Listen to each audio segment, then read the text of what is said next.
우리가 주 안에 거한다는 것은 하나님의 말씀, 하나님의 생각, 하나님의 계획, 하나님의 뜻과 항상 이렇게 매치가 된다는 것이죠. 하나님 따로, 나 따르면 아무 상관이 없어요. 무슨 의미가 있겠습니까? 나는 포도나무요, 너희는 가지라고 했을 때는 포도나무 붙어 있으면 반드시 거기서 포도나무 열매를 맺어야 됩니다. 사과나무에 붙어 있으면 그 처음에는 무슨 나무인지 모르지만 열매를 보면 알 수 있듯이 거기 붙어 있는 대로 그대로 열매를 맺게 되는 것이죠. 저와 여러분이 주 안에 있으면 누구의 향기가 나야 됩니까? 그리스도의 향기가 나야 됩니다. 여러분이 그런 확실한 정체성을 잃지 말고 확실한 신앙자들이 될 수 있기를 주님의 이름으로 축원을 드립니다. 내 안에 거하라고 했어요. 4절에 보면 가지가 포도나무에 붙어있지 않으면 절로 가시를 맺을 수 없은 것이 너희도 내 안에 있어야 내 안에 거하여 열매를 맺게 될 것이다. 그 다음에 5절에 보게 되면 내 안에 있으면 과실을 많이 맺는다고 했습니다. 어떤 과실입니까? 예수 그리스도의 향기로운 과실이 맺게 될 줄로 믿습니다. 6절에 보면 거하지 않으면 밖에 버리워져 어떻게 돼요? 불에 던져 살게 된다는 것입니다. 불에 던져 살게 된다는 것은 하나님과 관계없는 자가 된다는 것이죠. 우리가 정말로 예수를 믿고 주 안에 있는다고 말로만 하는 것이 아니라 진짜 그 안에 붙어 있어야 됩니다. 제가 한 100번도 더 얘기했지만 나무 가지가, 포도나무 가지가 또 어떤 가지가 나무에 완전히 붙어 있어서 진액을 빨아들여야지 0.001mm라도 떨어져 있으면 겉으로 보기에는 붙어 있는 것 같은데 조금이라도 떨어져 있으면 그 가지는 절대로 열매를 맺지 못합니다. 완전히 착 달라붙어 있어서 뿌리에서부터 영양분이 저 끝에까지, 가지 끝에까지 가야만, 그래야만 열매를 맺는 것입니다. 그러니까 붙어있는 척해서는 안 됩니다. 손이 이렇게 갖다 대고만 있어도 안 돼요. 완전히 전복이 되어서 영양분이 지나갈 수 있는 통로, 그것을 주님께서 내 안에 온전히 거하라고 했습니다. 주님 안에 거하는 것은 어디 안에 거하는 것이냐? 예수님께서 말씀하셨어요. 너희가 내 안에 거하는 것 같이 나도 아버지 안에 거한다. 아버지가 내 안에, 내가 아버지 안에, 너희가 내 안에, 내가 너희 안에. 이렇게 내가 주님 안에 있다는 것은 하나님과 함께하는 것이다. 내가 주님 안에 있다는 것은 성령님이 나와 함께하는 것이다.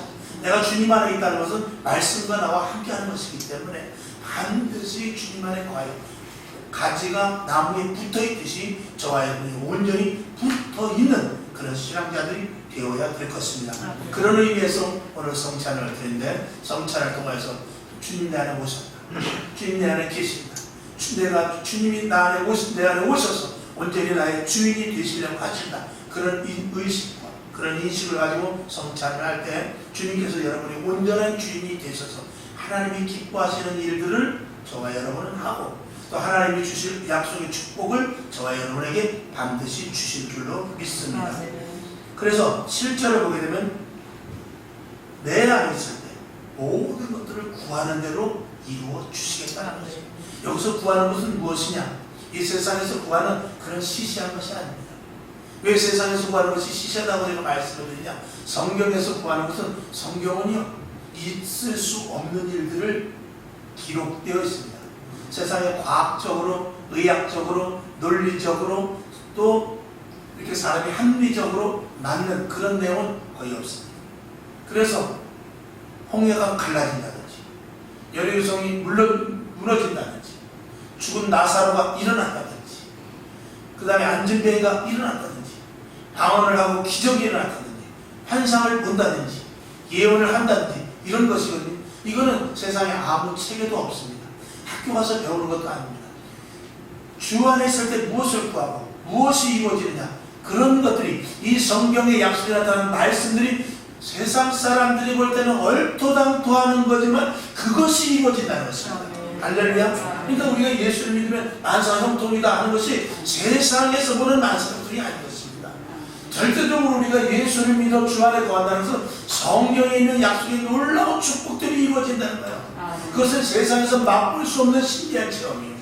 세상에서는 생각하지도 못하는 논리적이나 과학적으로 전혀 맞지 않는 일들이 기적과 같이 일어나는 것, 이런 일들을 체험하게 된다는 것입니다. 저와 여러분 이 자리에 왜 앉아 있습니까? 오늘같이 이렇게 정말 날도 붓고 그런 날 집에서 TV 보면서 또 아니면 식당이나 좋은 데 가서 맛있는 식구들과 함께 모여서 맛있는 것도 먹고 또 좀 날이 개는 등산도 가고 그러면 이 육신이 얼마나 좋습니까? 그런데 이전에 왔을 때 오늘 우리가 말씀을 들을 때 성경에는 그런 세상 사람들이 알지 못하는 그런 기적을 체험하지 못한다면 우리는 엄청난 손해를 보는 사람 아닙니까?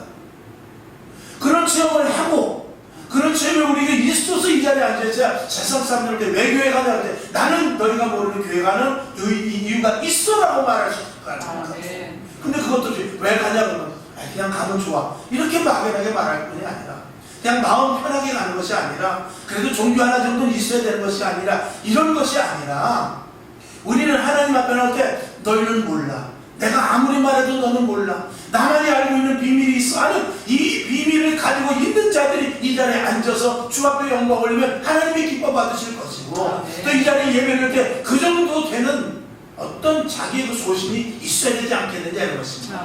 여러분에게 이런 은혜가 있기를 주님의 이름으로 축원을 드립니다. 그 다음에 10절에 보면 그래서 8절에 보면 그런 열매가 많이 맺는다 했습니다.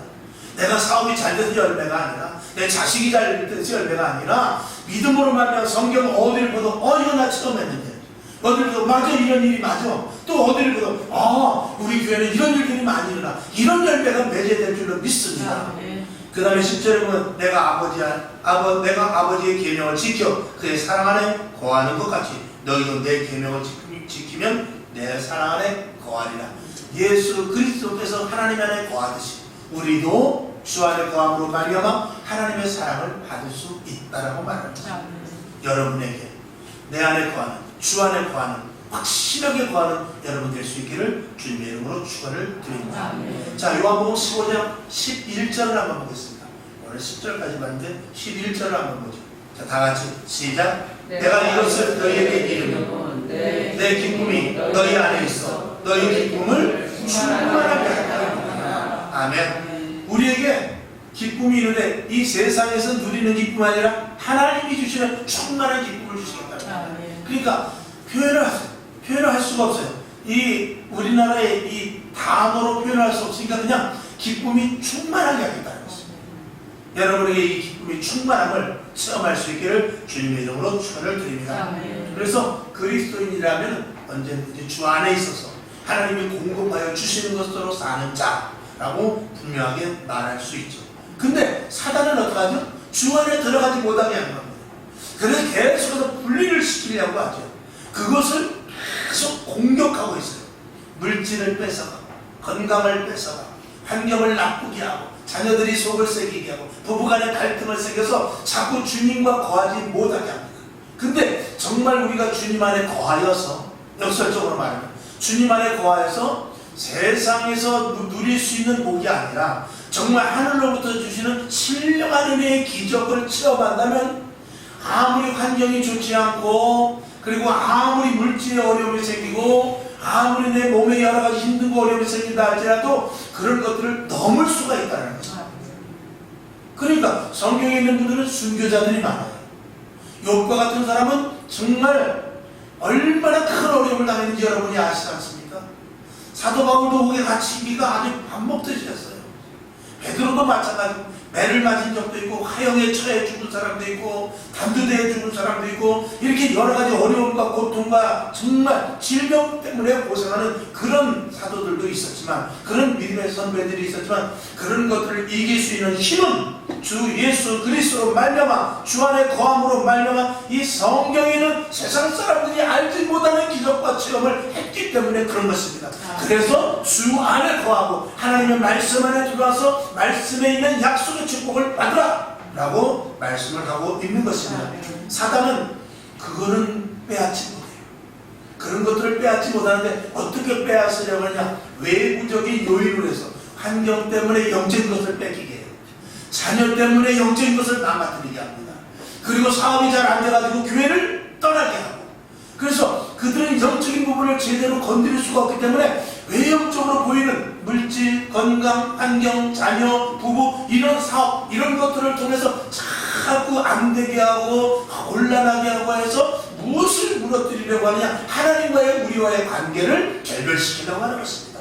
여기에 넘어가면 안 됩니다. 그래서 끝까지 인내해서 힘들고 어려운 문제가 아니라 이건 마귀의 장난이구나. 또 때로는 하나님께서 나를 테스트 해보시는 것이구나. 이렇게 생각하면서 영적인 부분을 꼭 놓치지 마시길 주님의 이름으로 축원을 드립니다.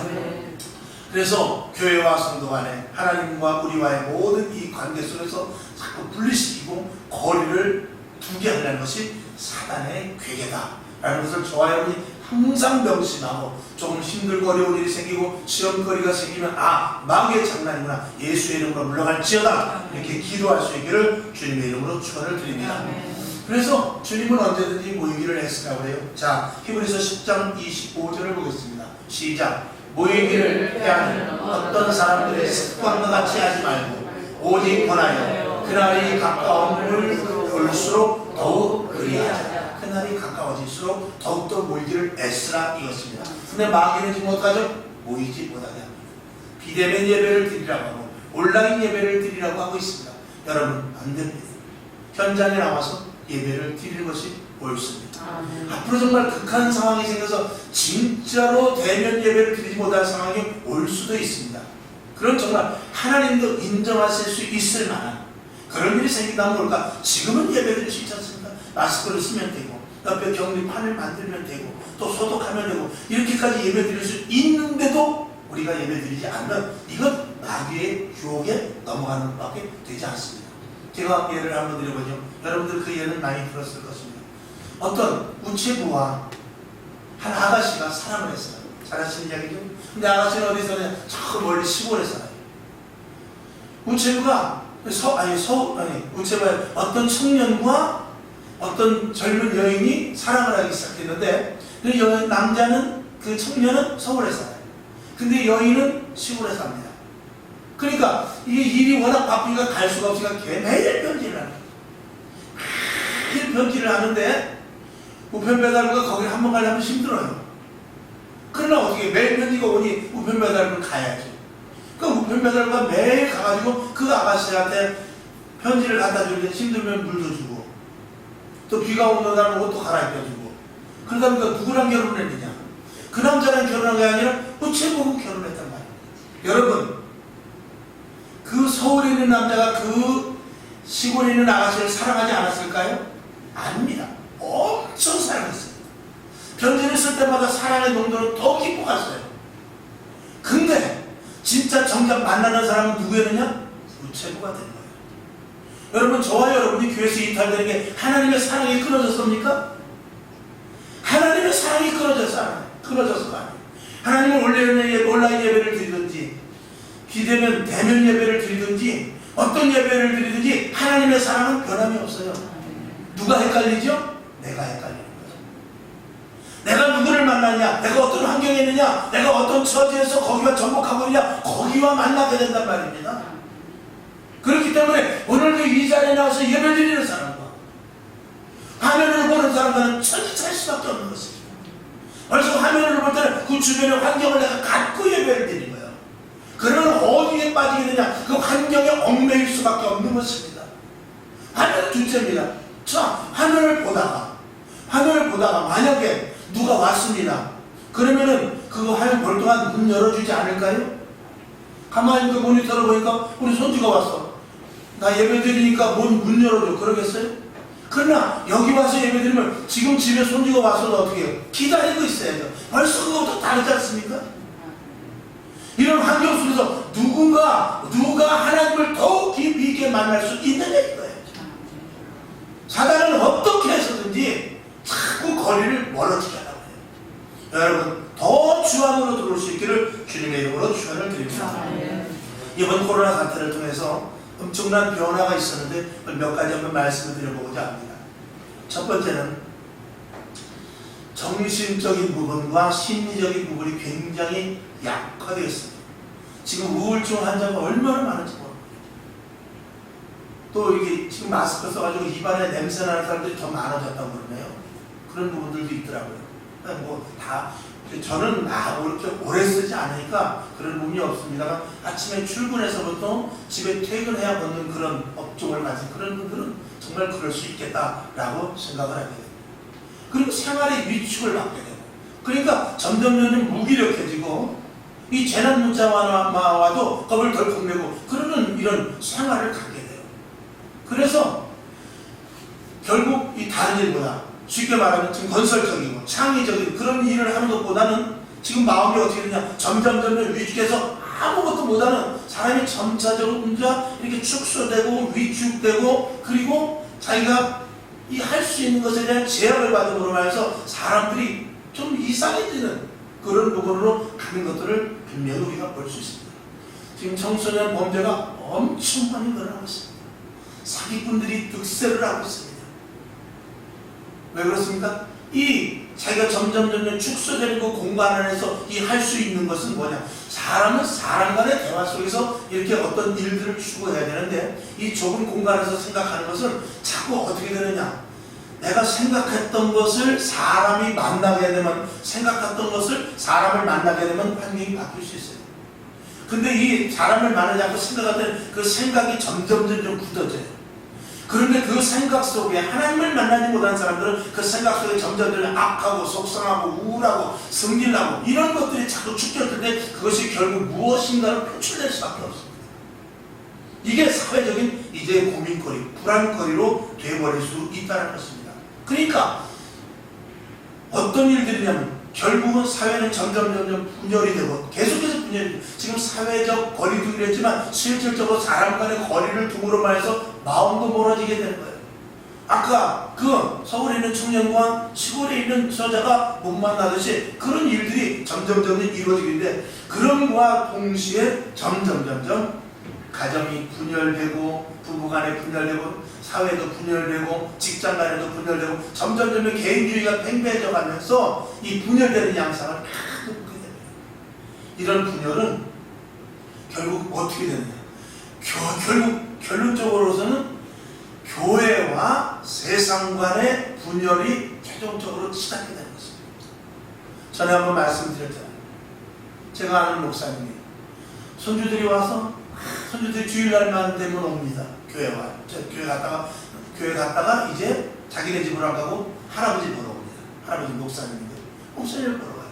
그 목사님 보러서 할아버지 하면서 재롱을 올립니다. 그래서 주일 앞에서 내온 그 율동도 하고 그러면서 용돈도 타가고 그러는데 이게 한 2달, 3달 동안 얘가 교회를 안 간 거예요. 2달, 3달 동안 교회를 안 가니까 얘가 와가지고 무엇을 하느냐? 주일 앞에서 배운 율동을 하는 것이 아니라 TV에서 나오는 유행가 그리고 TV에서 나오는 그 젊은 한 20대 30대들이 추는 춤 이런 못된 흉내 이런 것들을 내기 시작하면서 자기 며느리도 그 교회가 예배를 드리지 않기 때문에 3, 4개월을 쉬었다는 거예요. 근데 부부간에 괜히 와서 앉자마자 짜증을 내기 시작해요. 그냥 짜증을 내요. 아유 왜 그랬어? 큰 문제도 아닌데 그게 뭐죠? 점점 하나님과의 관계가 멀어지면서 사단이 우리의 심령과 우리의 마음속에 들어가서 자꾸 불평하고 불만하고 이 거리를 두게 함으로 말미암아서 결국은 가정과 사회와 이 모든 것들을 이 결연시키려는 하나의 수단과 방법 속에 들어가 버리고 말게 된다는 것입니다. 그러니까 이 교회의 역할이 하나님과의 만남의 역할이 이 신앙의 역할이 우리의 생애에 있어서 얼마나 중요하다는 것을 알아야 돼요. 하나님은 사람을 만들었을 때 형상을 하나님의 형상으로 만들어놨어요. 하나님과 같은 형상으로 만들었고 거기에다가 하나님의 영을 부어주기 위해서 하나님의 형상으로 만들었습니다. 이 컵은 물을 담기 좋게 만들었어요. 근데 우리는 하나님의 영이 들어가서 활동할 수 있도록 좋은 그런 모습으로 만든 거예요. 강아지는 하나님의 영이 들어갈 수 없습니다. 하나님의 형상을 담게 만들지 않았기 때문에 그래요. 그래서 우리 안에는 만족감을 누리시는 것은 우리 안에 온전한 주님이 영이 올 때 우리는 만족감을 누리는 거예요. 그래서 이 세상에서 가장 제일 기쁜 사람은 예수 믿는 사람입니다. 세상을 이길 수 있는 사람은 예수 믿는 사람이에요. 환난과 고통과 역경과 어려움이 있다 할지라도, 나에게 극한 힘듦과 어려움이 온다 할지라도 이길 수 있는 힘은 뭐냐? 주님이 내 안에 계실 때 인간의 최고치에 달할 수 있는 힘이 나오는 것입니다. 그 원천이 나오는 것이죠. 그렇기 때문에 우리 인간은 주님을 만나야 돼요. 이전에 오늘도 나와서 예배드려야만 진정한 그리스도인으로서, 하나님의 자녀로서, 성도로서, 영혼을 가진 자로서 제대로 된 생활을 하여 가정이 하나가 되고, 부부가 하나가 되고, 그리고 직장이 하나가 되고, 사회생활이 하나가 될 수 있는데, 마귀는 그게 싫었습니다. 여러분, 그래서 결국 마귀는 교회를 어떻게 하든 뽀개다. 여러분, 그 일에 교회를 균열시키고 세상과 교회를 자꾸 분열시키려는데, 그 자리에 0.001%라도 저와 여러분이 그 자리에 있지 말기를 주님의 이름으로 축원을 드립니다. 그 자리에 있으면 안 됩니다. 교회와 세상에 하나가 되는 자리에 있어야지.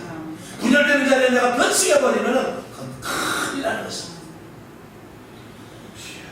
결국 그렇게 하다 보니까, 자, 베드로전서 4장 12절을 한번 보겠습니다. 시작. 사랑하는 자들아, 너희를 시련하려고 오는 불시험을 이상한 일 당하는 것 같이 이상히 여기지 말고 그랬습니다.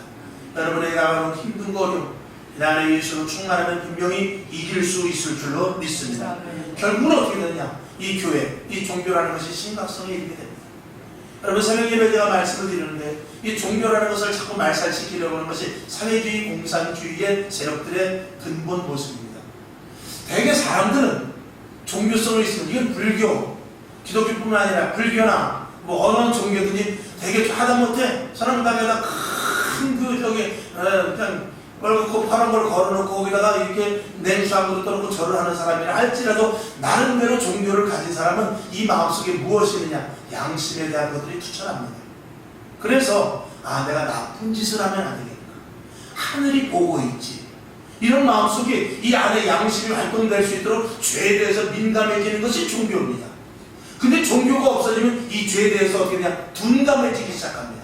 그리고 어디에 의지하게 되냐? 법에 의지하게 되고, 도덕과 윤리보다는 법입니다. 노인이고 어른이고 또 부부고 뭐 대통령이 됐던 뭐 저 지나가는 사람들 아무 관계없습니다. 법에만 걸리지 않으면 된다는 이런 어떤 이 양심을 벗어나고 도덕과 윤리를 벗어나서 난 법에 안 걸렸으니까 하는 이런 낙가파의 사람이 될 수밖에 없는 것입니다. 사실은 법보다 도덕 윤리가 위에 있어야 그게 선진국입니다. 이 미국 같은 데는 이 사람들의 근본 양식에 기독교인의 그 어떤 것들이 깔려있기 때문에 사람의 생활이 다릅니다. 자녀를 키우는 방법이 다르고요, 사람 간의 예의가 다르고요, 자기가 살아가는 방식이 다릅니다. 근데 우리나라는 아직 그런 것들이, 기독교가 들어온 지 얼마 안 됐고 유교나 이런 다른 불교, 그리고 다른 이 샤머니즘이라든가 아니면 무교, 이런 것들에 이 기반이 되어 있기 때문에 제대로 된 어떤 정립된 이 심령의 상태들이 없기 때문에 그저 가는 대로 흔들리는 거예요. 사회주의면 사회주의, 공산주의면 공산주의, 민주주의면 민주주의, 혹은 또 그것 따라서 도덕이 이렇게 되면 이렇게 가고, 도덕이 저렇게 가면 저렇게 가고, 윤리가 이렇게 가면 이렇게 가고, 저렇게 가면 저렇게 가고. 그러니까 하나님의 말씀에 근거가 없기 때문에 어떤 것이 중심인지 모르니까 어디로 가냐? 사람 많고 많은 사람들이 좋다면 그거 되는 것이라고 걸러갑니다. 그리고 많은 사람들이 있는 곳에 가서도 이것이 불리하다고 생각해도 그 사람들이 많은 자리에 있어서 나에게 손해만 없다면 그 자리에 편승해버리고 말고, 또 그리고 내가 조금 손해를 보는 일이 있으면 절대로 그 일에 가담을 하지 않은 이런 개인주의와, 또 그리고 연합주의 속에서도, 이 단합주의 속에서도 결국은 양심을 버려지는 일들로 가는 그런 모습이 지금 되고 있는 것입니다. 이것이 언제부터냐? 마지막 때의 징조요. 그것을 더욱더 가속화시키는 것은 이번 코로나 사태를 통해서입니다. 제가 왜 이렇게 이런 정말 사회적인 말을 하냐면, 여러분들 이 코로나 사태 속에서 마지막 때가 점점 불일 듯이 가기 때문에 정신 똑바로 차리고 신앙생활 해야 될 것을 말씀을 드리는 것이 저의 요지인 것입니다. 이제 점점 교회와 사회가 멀어지게 됩니다. 지금도 계속해서 정부에서는 프레임을 어디에다 걸냐? 교회는 잘못돼 가고 있다. 교회는 부조리의 온상이다. 세상에서 교회를 구해야 된다. 이런 프레임으로 계속 가고 있어요. 목회자의 잘못을 계속 끄집어냅니다. 잘하는 것은 말하지 않아요. 교회에서 교회 예산 중에 얼마만한 부분이 선교하고, 고아원, 양로원, 불교경대, 쌀, 이런 그런 것들 라면 뭐 이런 것들조차도 얼마나 많이 교회에서 무지무지하게 합니다. 그런 것들을 일절 보고하지 않고 한 사람의 잘못, 목회자의 일탈, 성도 하나의 잘못된 그릇된 모습, 사기를 쳤다든지 세상에서 좋지 않은 행동을 했다든지 이런 것들은 대대로 폭로해서 교회를 묵살시키고 신앙인들을 약화시켜가지고 세상 사람들이 교회로 오지 못하게 하는 이런 일들을 도모하고 있는데 이게 이상한 일이 아니라 마지막 때의 일이라는 것입니다. 그러니까 이 땅에서 힘든 사람은 누구냐? 바르게 교회를 세워나가는 목회자들과 올바르게 신앙생활에서 하나님의 자녀답게 빛과 솜의 역할을 감당하고 살아가려고 하는 성도들이 이 땅에서는 점점 힘들어질 수밖에 없습니다. 결론으로 말씀을 드립니다. 성령 충만하지 않으면 이기지 못합니다. 성경의 지식을 가지고는 안 됩니다. 하나님의 말씀에 체험되는 성령의 유하심을 받아야만 교회를 온전히 세워가고 든든한 교회를 세워가고 교회의 구성원으로서 내 역할을 감당하며 하나님의 자녀로서 바르게 살 수 있다는 것이 제 결론이었습니다. 여러분, 지금도 이제 한국에는 벌써 우리나라도 이제 기독교인들이 예전에 25%막 이런데 지금은 10%대밖에 되지 않습니다. 그러니까 지나가는 사람 중에 10명이면은 교회 다녔던 사람이 물론 있을 수 있겠지만 9명은 교회 다니지 않는 사람. 그러면 그들이 전도 대상자인데 그들에게 전도할 수 없는 것은 사회적인 기류가 교회는 소수 집단으로 전락해놓고 교회는 아주 못된 곳으로 박아놓고 교회는 아주 저 한 곳에 있는 자기네들 독선적이고 오만적이고 자기네들밖에 모르는 그런 집단으로 치부해놨기 때문에 전도하러 나가면 전도가 막히지 않게끔 그런 사회적인 구도를 지금 만들어 놓고 있는 것입니다.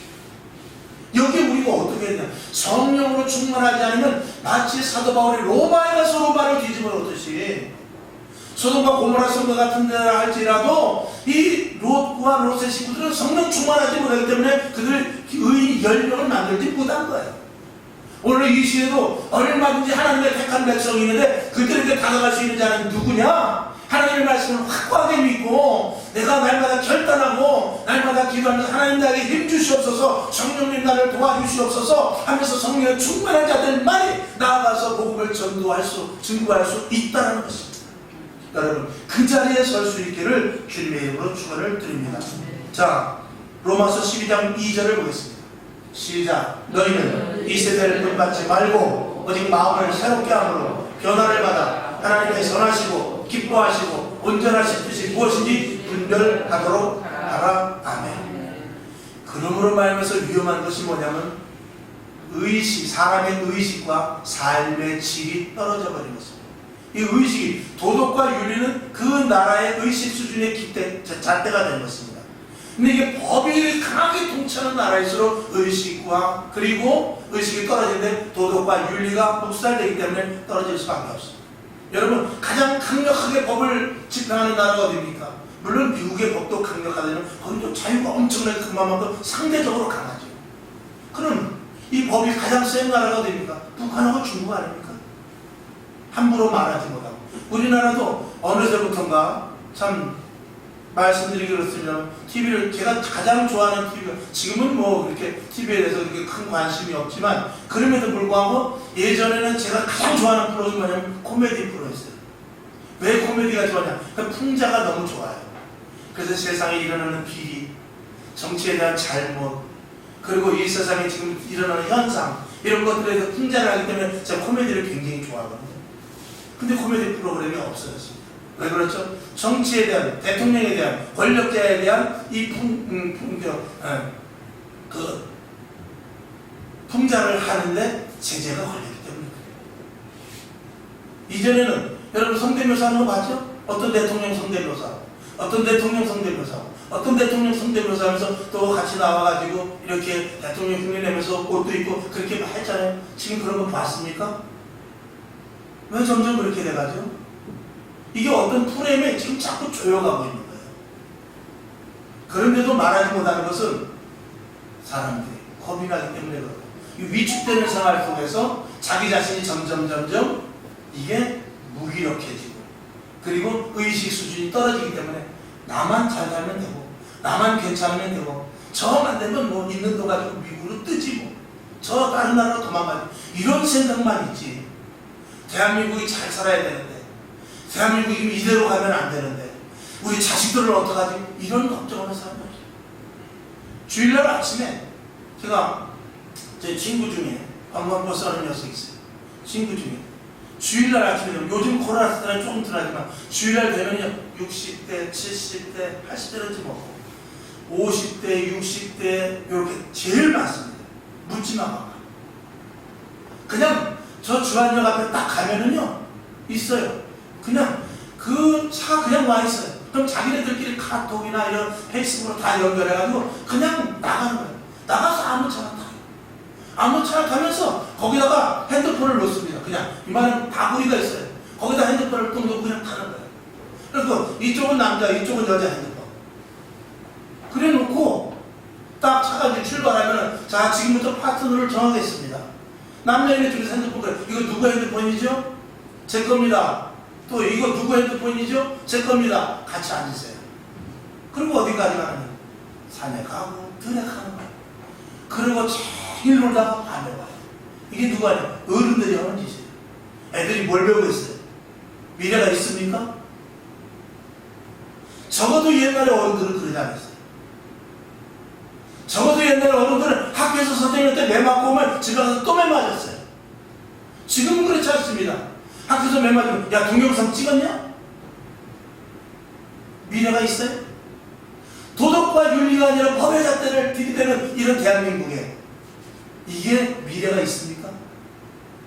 그러니까 지금 이 나라가 이렇게 된 건 다 누구 탓이냐고 우리들 탓이에요. 우리 어른들 탓이 100%입니다. 100%를 하면 좀 센가요? 그만큼 다 누구 탓이에요.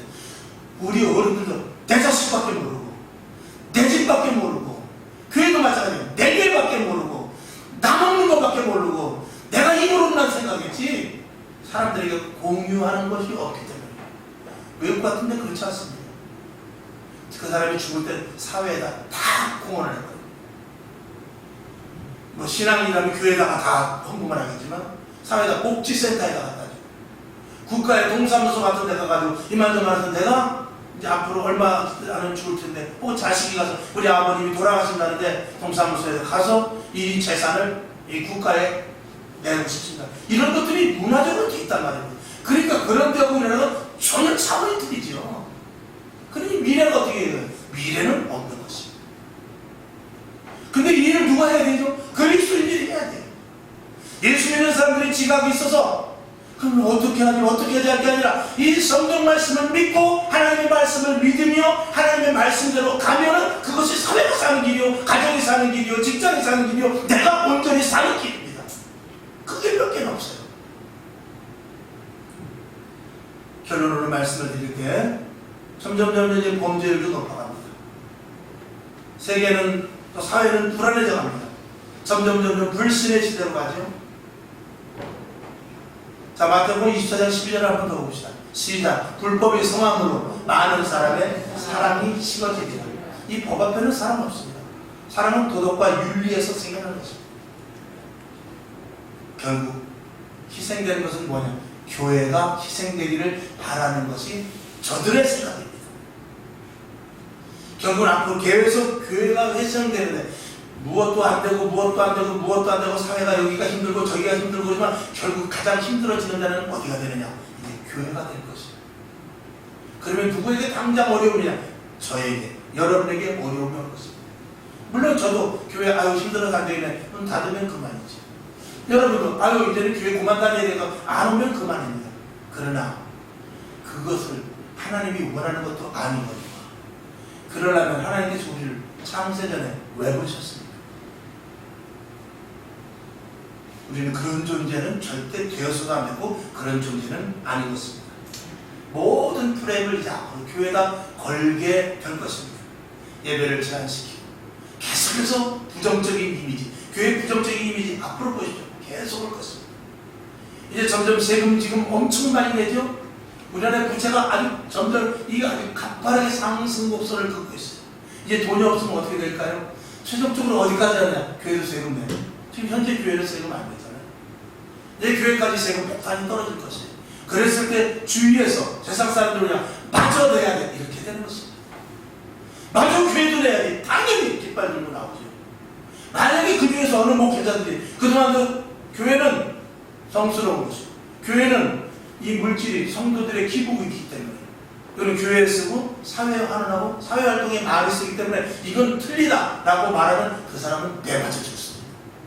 그러시지 않을 것 같아요? 그렇게 지금 몰고 가는 거예요. 지금도 다수의 사람들이 그 의견 나오면 찬성할 사람이 99%예요. 거기에서 저와 여러분이 어떻게 살까요? 어떻게 믿음 생활할까요? 그동안은 쉽게 예수 믿어왔어요. 물론 개인적으로 힘들고 어려운 가운데 예수를 믿었지만, 그럼에도 불구하고 사회적인 전체 분위기 속에서 예수 믿는 것이 어렵지 않았단 말입니다. 근데 이제 사회적인 분위기가 예수 믿기 어려운 분위기가 올 텐데, 그럴 때 어떻게 하야 되냐는 것입니다. 결론으로 말씀드릴 때 주 안에 거해야 되죠. 성령 충만해야죠. 확고한 믿음이 있어야 되고, 이 성경에는 약속의 말씀이 나에게 체험되지 않으면 신앙생활할 수 없습니다. 앞으로도 떨어질 사람이 많습니다. 그러나 또다시 그럼에도 불구하고 하나님의 택한 자들을 통해서 교회에 와야 하지 않은 사람들도 분명히 있다는 사실을 여러분이 분명히 믿으시기 바랍니다. 그들에게 가서 손을 내밀어야 되고요. 지금은 낭망했지만 다시 회복될 자들이 있다는 사실을 알고 그들에게 가서 손을 붙잡아서 교회에 가야 돼요.